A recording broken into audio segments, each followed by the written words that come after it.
जय महाकाल। जय महाकाल दोस्तों, आप देख रहे हैं सुनील श्रीवास्तव डरावनी हिंदी स्टोरी यूट्यूब चैनल। जो भी इस वक्त इस कहानी को सुन रहा है उससे बस इतना कहना है, अगर दिल तेज धड़कने लगे तो समझ लेना कहानी शुरू हो चुकी है। लाइक, शेयर और सब्सक्राइब जरूर करें, क्योंकि यहां हर कहानी अगली रात आपके सपनों में चलती है। कुछ आत्माएं मरकर भी नहीं जाती, वो इंतजार करती हैं सही वक्त का और सही शिकार का। एपिसोड 1, रहस्यमयी आत्मा की पहली नजर। उस रात आसमान कुछ ज्यादा ही लाल था, जैसे किसी ने चांद को खून में डुबो दिया हो। हवेली के सामने खड़ी थी वो, लाल साड़ी में, मांग में सिंदूर, चेहरे पर सन्नाटा, लेकिन उसकी आंखें, उन आंखों में कुछ ऐसा था जो सीधे आत्मा को चीर देता है। गांव वाले उसे सुहागन देवी कहते थे, पर रात के अंधेरे में वही देवी चीख बन जाती थी। मैं पहली बार उसे तब देखा जब हवेली के दरवाजे अपने आप खुल गए और अंदर से आवाज आई, सुनील, अंदर आओ, मैं तुम्हारा ही इंतजार कर रही थी। मेरे पैरों ने साथ छोड़ दिया, दिल जोर जोर से धड़कने लगा। हवा अचानक ठंडी हो गई और पीछे से किसी ने मेरे कान में फुसफुसाया, जो मुझे देख लेता है वो जिंदा नहीं बचता। मैं पलटा, पीछे वही थी, चेहरा सड़ा हुआ, आंखें सफेद, लेकिन पल भर में फिर से वही खूबसूरत औरत। उसने मुस्कुराकर कहा, डरो मत, अभी तो खेल शुरू हुआ है। हवेली की दीवारों से खून टपकने लगा, जमीन पर पड़े घुंघरू अपने आप बज उठे और तभी उसने मेरा हाथ पकड़ लिया। उसका हाथ बर्फ से भी ठंडा था और उसी पल मुझे समझ आ गया, ये कोई आम औरत नहीं, ये है रहस्यमयी आत्मा। हवेली के अंदर से दरवाजा जोर से बंद हुआ, अंधेरा गहरा गया और उसकी हंसी गूंज उठी, अब तू मेरा है। हवेली के दरवाजे के बंद होते ही पूरा कमरा कांप उठा। मेरी उंगलियों पर उसकी ठंडी पकड़ और कस गई। सांस लेना मुश्किल हो रहा था। मैंने धीरे से पूछा, तू कौन है? उसने मेरी आंखों में झांकते हुए कहा, जिसे तू देख रहा है वो नहीं, और जो हूं वो तू सह नहीं पाएगा। अचानक उसकी सुंदर शक्ल झिलमिलाई और पल भर में वही चेहरा सड़ चुका था। बाल बिखरे, जबड़ा लटका हुआ, आंखों से सफेद रोशनी निकल रही थी। मैं पीछे हटने लगा, लेकिन पैर जमीन से चिपक चुके थे। हवेली की दीवारों पर उंगलियों के निशान उभरने लगे, किसी ने जैसे अंदर से दीवारों को नोचना शुरू कर दिया हो। वो हंसी, धीमी, लंबी और जानलेवा। सुनील, इस हवेली में जो आता है वो 3 रातें जीता है और चौथी रात मेरी बन जाता है। मैं चिल्लाया, मैं यहां नहीं रहना चाहता। उसने मेरी ठुड्डी उठाई, उसकी उंगलियां अब जलने लगी थीं। अब चाहने से कुछ नहीं होगा, तू वो है जिसे मैंने सालों से बुलाया है। अचानक जमीन धंसने लगी, हम दोनों नीचे गिरने लगे। चारों तरफ अंधेरा और उस अंधेरे में सैकड़ों आंखें, औरतों की, बच्चों की, मर्दों की, सबकी आंखें एक जैसी, सफेद, मरी हुई। ये सब कौन है? मेरी आवाज कांप रही थी। उसने कहा, मेरे पुराने मेहमान। नीचे जमीन पर गिरते ही सब शांत हो गया। एक बड़ा सा कमरा, बीच में जलती हुई लाल आग और आग के चारों तरफ लाशें, सूखी हुई, रस्सियों से बंधी। मेरे पैरों तले जमीन खिसक गई। तू भी यहीं बैठेगा, उसने आग की तरफ इशारा किया। तभी आग के बीच से आवाज आई, सुहागन, इसे अभी मत। वो रुक गई। पहली बार उसके चेहरे पर गुस्सा नहीं, डर था।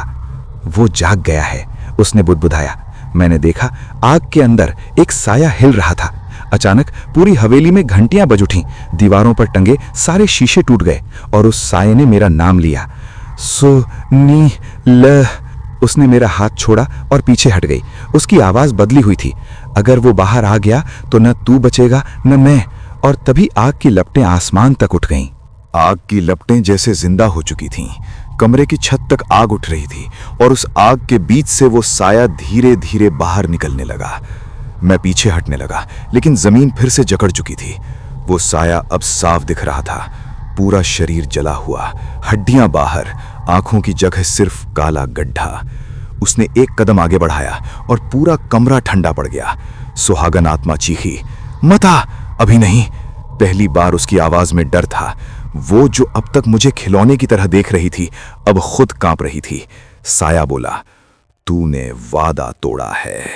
उसकी आवाज सीधे दिमाग के अंदर गूंज रही थी। मेरे कानों से खून निकलने लगा। मैं घुटनों के बल गिर पड़ा। सांस जैसे रुक रुक कर आ रही थी। सुहागन आत्मा ने मेरी तरफ देखा। उसकी आंखों में अब भूख नहीं, बेचैनी थी। ये सब तेरी वजह से हो रहा है, उसने फुसफुसाकर कहा। मैंने किसी तरह पूछा, ये है कौन? वो बोली, जिसने मुझे बनाया। तभी साये ने हाथ बढ़ाया। उसके हाथ से काली रस्सियां निकलीं और एक एक कर लाशों को खींचने लगीं। लाशें चीख रही थीं। उनकी सूखी आंखों से आंसू बह रहे थे। हमें जाने दो, हमें छोड़ दो। लेकिन साया हंस रहा था, एक ऐसी हंसी जिसमें इंसानियत की एक भी बूंद नहीं थी। सुहागन आत्मा ने अचानक मेरा हाथ पकड़ा। इस बार उसका हाथ ठंडा नहीं था, जल रहा था। अगर जिंदा रहना है तो मेरी बात माननी होगी। मैंने उसकी तरफ देखा। उसका चेहरा फिर बदल रहा था। आधी औरत, आधी खोपड़ी। क्या करना होगा? मैं बमुश्किल बोल पाया। वो बोली, तुझे मेरी जगह लेनी होगी। मेरे दिल ने धड़कना बंद कर दिया। इस हवेली को एक नई आत्मा चाहिए और आज रात वो तू बनेगा। तभी साया जोर से गरजा, अब बहुत हुआ। पूरा कमरा कांप उठा। छत से मलबा गिरने लगा। सुहागन आत्मा मुझे खींचते हुए पीछे की दीवार की तरफ ले गई। दीवार अपने आप खुल गई। अंदर एक छोटा सा मंदिर था। दीपक जल रहा था और बीच में रखा था एक आईना। वो याद नहीं दिलाता था चेहरा, वो दिखाता था मौत। आईने में मैंने खुद को देखा, लेकिन मेरी परछाई मुस्कुरा रही थी और मेरी आंखें सफेद हो चुकी थीं। सुहागन आत्मा बोली, जो इसमें खुद को देख ले वो वापस इंसान नहीं रहता। पीछे से साये की आवाज फिर गूंजी, अब कोई नहीं बचेगा। आईने की सतह हिलने लगी और उसमें से कोई हाथ बाहर आने लगा। मेरी चीख हवेली में गूंज गई और उसी पल दीपक बुझ गया। अंधेरा छा गया और अंधेरे में किसी ने मेरे कान में कहा, अब तेरी बारी है। अंधेरा इतना गहरा था कि अपनी सांसों की आवाज भी डराने लगी। दीपक के बुझते ही मंदिर की दीवारें जैसे पास खिसक आईं। मेरे कान के पास वही फुसफुसाहट दोबारा गूंजी, अब तेरी बारी है। मैंने आंखें बंद कर लीं, लेकिन अंधेरे में भी वो आईना दिख रहा था। उसमें से निकला हाथ अब मेरी कलाई पकड़ चुका था।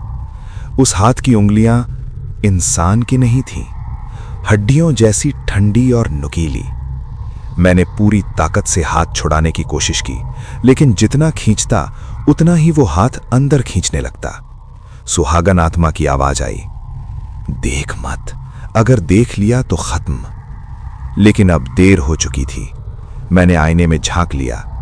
वहां मैं नहीं था, वहां एक औरत थी, लाल साड़ी, खुले बाल और गले में वही रस्सी जो बाहर लाशों के गले में थी। उस औरत ने मुस्कुराकर कहा, पहचान नहीं पाया? मेरे शरीर में सहरन दौड़ गई।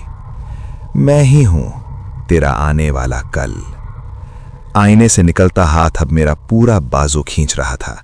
मेरी त्वचा जलने लगी, जैसे कोई आत्मा मेरे अंदर घुसने की कोशिश कर रही हो।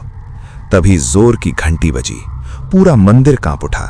दीवारों पर लगे सारे देवी देवताओं के चेहरे फटने लगे। उनके अंदर से काली स्याही बहने लगी। साये की दहाड़ सुनाई दी, रोक दो इसे, अभी नहीं। सुहागन आत्मा चीख पड़ी। वो दौड़ती हुई आई।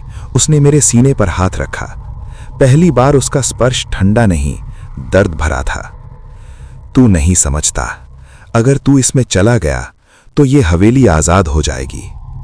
मैंने तड़पते हुए पूछा, और तुम? उसकी आवाज भारी हो गई, मैं कैद हो जाऊंगी। आईने से मेरी परछाई हंस रही थी। उसकी हंसी मेरी हड्डियों में उतर रही थी। आजा, बहुत दर्द है बाहर, अंदर सिर्फ अंधेरा है। मैंने दांत भींच लिए, पूरी ताकत समेटी और जोर से मंत्र बोला जो बचपन में दादी सिखाती थीं। हवेली हिल गई। आईना चटकने लगा। उससे निकलता हाथ कांपने लगा। सुहागन आत्मा चिल्लाई, बस बोलता रह। साया गुस्से से गरजा। उसकी आवाज से छत टूटने लगी। आईने में मेरी परछाई चीख पड़ी। उसका चेहरा पिघलने लगा। अचानक जोर का धमाका हुआ, आईना टूट गया, हजारों टुकड़े जमीन पर गिर पड़े। हर टुकड़े में एक चीख बंद हो गई। मैं जमीन पर गिर पड़ा, सांसें तेज, आंखों के सामने अंधेरा। जब आंख खुली तो मंदिर गायब था, हवेली फिर से वैसी ही थी, लेकिन मेरे सामने सुहागन आत्मा खड़ी थी। अब वो सुंदर नहीं थी, पूरा चेहरा जल चुका था। उसने धीरे से कहा, तू बच गया। मैंने कांपते हुए पूछा, तो क्या सब खत्म हो गया? उसकी आंखों से काला आंसू गिरा। नहीं, अब ये हवेली तुझे पहचानती है। पीछे से किसी के कदमों की आवाज आई, धीमी, भारी, भूखी, और अंधेरे से वही आवाज दोबारा गूंजी, मैं अभी गया नहीं हूं। मेरी रूह कांप उठी। हवेली की सारी बत्तियां एक साथ बुझ गईं और अंधेरे में किसी ने मेरे कंधे पर हाथ रख दिया। कंधे पर रखा वो हाथ धीरे धीरे भारी होता गया। मेरी सांसें रुकने लगी, पूरा बदन सुन्न पड़ चुका था। मैंने हिम्मत करके पीछे देखा। वो साया अब पूरा सामने था, जला हुआ चेहरा, खुली हड्डियां और आंखों में अनंत भूख। सुहागन आत्मा एक कदम आगे आई। उसकी आवाज अब इंसानी नहीं रही थी, आज किसी एक को यहीं रहना होगा। साया हंसा। उसकी हंसी से हवेली की नींव कांप उठी। बहुत सालों से इस घर ने सिर्फ दर्द देखा है, आज इसे मुक्ति मिलेगी। अचानक सुहागन आत्मा ने मेरा हाथ छोड़ा। वो साये के सामने खड़ी हो गई। मैं चिल्लाया, नहीं। उसने पलटकर मेरी तरफ देखा। पहली बार उसके चेहरे पर डर नहीं, सुकून था। तू बाहर जाएगा और मेरी कहानी सुनाएगा। साया गुस्से से गरजा, लेकिन उससे पहले ही सुहागन आत्मा ने हवेली के बीच जलती आग में छलांग लगा दी। पूरा घर रो पड़ा। एक भयानक चीख गूंजी और फिर सन्नाटा। साया आग में जलता रहा, उसका शरीर राख बनता गया और हवेली की दीवारें धीरे धीरे उजली होने लगीं। मैं जमीन पर बैठ गया, आंखों से आंसू बह रहे थे। सुबह की पहली किरण हवेली में आई। दरवाजा अपने आप खुल गया। पीछे मुड़कर देखा, हवेली अब खामोश थी, लेकिन जाते जाते मेरे कान में वही आवाज आखिरी बार आई, जो मेरी कहानी सुनेगा वो मुझे कभी भूल नहीं पाएगा। मैं बाहर निकल आया, लेकिन आज भी रात के सन्नाटे में कभी कभी लाल साड़ी की सरसराहट सुनाई देती है। Horror and tax channel dialogue. दोस्तों, अगर ये कहानी सुनते वक्त आपके आसपास की हवा भारी लगने लगी हो तो समझ लीजिए कुछ सुन रहा है आपको। आप देख रहे थे सुनील श्रीवास्तव डरावनी हिंदी स्टोरी यूट्यूब चैनल। ऐसी ही सच्ची और रोंगटे खड़े कर देने वाली कहानियों के लिए अभी चैनल को सब्सक्राइब करें, लाइक करें, शेयर करें, क्योंकि अगली कहानी शायद आपकी ही गली से शुरू हो। बाय बाय, टेक केयर और याद रखना, अंधेरे में कभी पीछे मुड़कर मत देखना।